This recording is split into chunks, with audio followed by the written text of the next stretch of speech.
रहस्य है केदारनाथ और बद्रीनाथ के बारे में, जो आज भी हमारे होश उड़ाने के लिए काफी है। आज हम जानेंगे ऐसी एक रहस्य के बारे में कि क्या होगा कलयुग के अंत में बद्रीनाथ और केदारनाथ का। जानने के लिए वीडियो को अंत तक जरूर देखें। और अगर आप हमारे चैनल पर नए हैं तो चैनल को सब्सक्राइब अवश्य करें और नीचे दिए बेल आइकन को दबाना न भूले, ताकि हमारे नए अपडेट्स आपको मिलते रहे। यहाँ की प्रचलित लोक कथाओं के अनुसार बद्रीनाथ 4 धामों में से एक माना जाता है, जिसे विष्णु भगवान के स्थान के तौर पर याद रखा जाता है। कहा जाता है कि भगवान विष्णु से पहले बद्रीनाथ में भगवान के शिव का निवास था।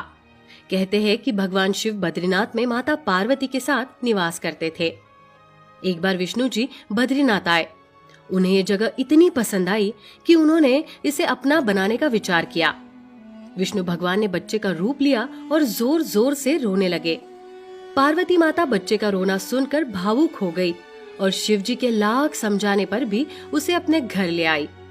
पार्वती माँ ने बच्चे को चुप करा के उसे सुला दिया और खुद शिव जी के साथ भ्रमण पर चली गई।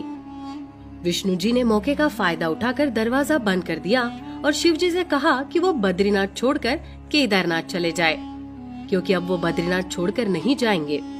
एक कहानी ये भी है कि केदारनाथ शिव जी को देने के बाद भगवान विष्णु बद्रीनाथ में ध्यान योग में लीन हो गए, जिससे वो पूरी तरह बर्फ से घिर गए।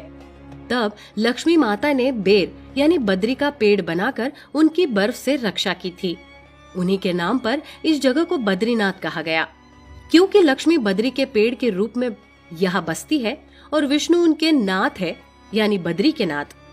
तीसरी कहानी ये भी है कि केदारनाथ में भगवान शिव नर और नारायण की तपस्या के कारण आए थे, जिसके बाद नर और नारायण केदारनाथ की 2 पहाड़ियों में जा बसे, जिन्हें नर और नारायण की पहाड़ियां कहा जाता है।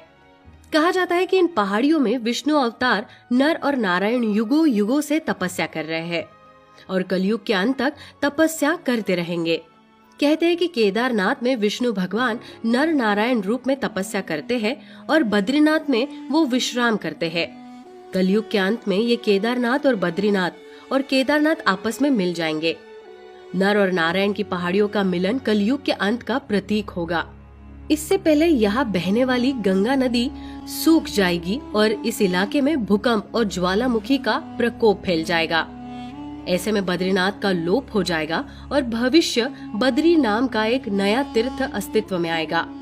केदारनाथ घाटी मिलकर एक हो जाएगी और इसी को संसार का अंत माना जाएगा। कई लोग ये भी मानते हैं कि जिस दिन जोशीमठ के पास के नरसिंह की मूर्ति का हाथ सूख जाएगा, उस दिन केदारनाथ और बद्रीनाथ का पतन हो जाएगा। तो कैसे लगी आपको हमारी ये जानकारी? हमें कमेंट सेक्शन में जरूर बताइएगा। ऐसी सच्ची और रोचक जानकारियों के लिए हमारे चैनल के साथ